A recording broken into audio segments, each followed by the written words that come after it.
Ինչից են առաջանում աշխարհի գրեթե բոլոր հիվանդությունները։ Բնականաբար նյարդերից, տագնապներից, անհանգստություններից եւ այլն։ Ու դրա մասին մենք լսել ենք տասնամյակներ շարունակ, եւ դա ճիշտ է։ Հիմա հարց. մենք ցանկանում ենք լինել առողջ, թե հիվանդ։ Տեսեք, եթե մարդը նյարդային է, նա ինքն իրեն չի կառավարում։ Այսինքն ամեն անգամ նա նյարդայնանում է ավտոմատ կերպով։ Եվ եթե սա ձեզ է վերաբերվում, ապա ես հիմա կտամ մի լայֆ հակ, որը իբրև վարժություն, եթե դուք կիրառեք, ապա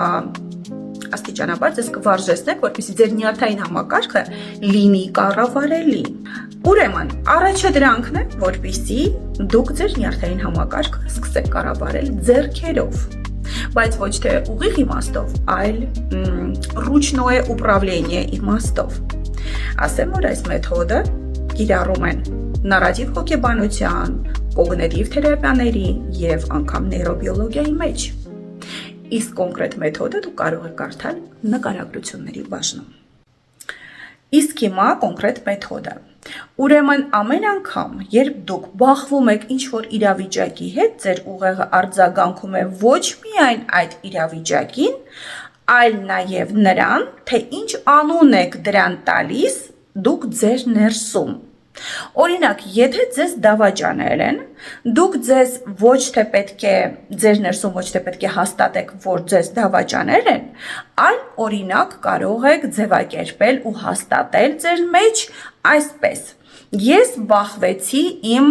հին տարբերակի ավարտի հետ։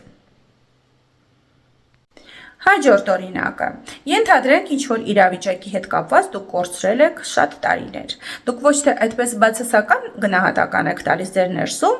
այլ դրական հաստատում եք տալիս, ենթադրենք այսպես.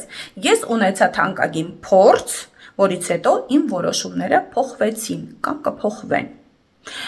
Աստիճանաբար վարժեցնելով ձեր ուղեղը կսկսի տվյալ իրավիճակի հետ կապված կառուցել նոր նեյրոնային կապեր։ Իսկ դա հետզհետե նաև ձեր օրգանիզմում, մարմնի ներսում կնվազեցնի կորտիզոլի մակարդակը, կազդի այդ իրավիճակի հետ կապված ձեր հիշողության վրա եւ բնականաբար կազդի ձեր հետագա վարքագծի, այսինքն ձեր հետագա քայլերի վրա։ Իսկ հիմա, եթե դուք ցանկանում եք լսել, թե ըստ ծննդյան թվերի, որ մարդիկ են ավելի շատ հակված լինել բուռն արձագանքող կամ նյարդային կամ անկառավարելի, այսպես ասած, ես կարող եմ այստեղ էլ մի փոքր փակագծերը բացել, ինտրիգա եմ ստեղծում։ Ուրեմն մարդիկ, ովքեր ծնվել են ցանկացած ամսի 1-ին, 10-ին, 19-ին, 28-ին, 9-ին, 18-ին, 27-ին եւ մարդիկ, ովքեր որ ծնվել են ցանկացած ամսի 6-ին, 15-ին, 24-ին, սակայն նրանց ներսում, այս վերջին 3 թվերի ներսում, թվերը կրող մարդկանց ներսում, ուրեմն process-ները տեղի են ունենում ավելի շատ իրենց ներսում։ Եթե առաջինները կարող են ավելի բուռն արձագանքել ու դա դուրս տալ արտաքին աշխարհ, իսկ այժմ ես ցանկանում եմ ձեզ ավելի հետաքրքիր մի բան ասել, թե որ մարդիկ են ըստ ծննդյան թվերի հակված նյարդային կամ անկառավարելի նյարդային պոռթկումներ ունենալ։ Մարդիկ, ովքեր ծնվել են ցանկացած ամսի 1-ին, 10-ին, 19-ին, 9-ին, 18-ին, 27-ին, եւ եթե այս իմ թվարկած թվով ծնված մարդիկ ավելի շատ իրենց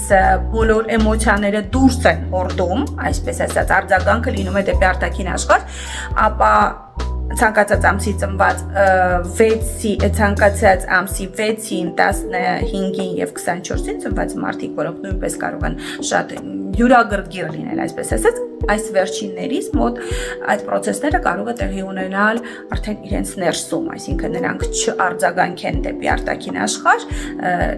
էմոցիաները դուրս չհորդի, այլ տեղի ունենա ամեն ինչ իրենց ներսում։ Իհարկե բնականաբար, ովքեր ծանոթ են նումերոլոգիային, գիտեն, որ նաև վերաբերվում է 1, 9 եւ 6 թվերի, եթե այդ թիվը հոգու թիվն է մարդու, այսինքն ամբողջ ծննդյան թվերի վերջնական գումարի թիվն է, երբ դա դարձնում եք միանիշ թիվ։ Այսինքն մենք հասկացանք, որ ես ոչ միայն կարող եմ ուղղորդել նուտրիցիոլոգիայի, բիոխիմիայի գծով, այլ նաև նումերոլոգիայի գծով կարող եմ ձեզ շատ հետաքրքիր խորհուրդներ տալ եւ նաև կապել դրանց փոխկապվածություն, այսինքն խոսել դրանց փոխկապվածության մասին, հա, որը նույնպես շատ հետաքրքիր է։ Հիշեցնեմ, որ ես Քրիստինե Վարդանյանն եմ, սննդաբան, բիոքիմիայի մասնագետ և նումերոլոգ։ Եվ ամեն անգամ, երբ նոր անուն եք տալիս տվյալ իրավիճակին, փորձեք ուսումնասիրել, թե ինչ է կատարվում ձեր մարմնի հետ, որովհետև բառերը ակտիվացնում են ֆիզիոլոգիան և ընդհանրապես ուղեղը պահում է իր մեջ ոչ թե կոնկրետ իրավիճակը, այլ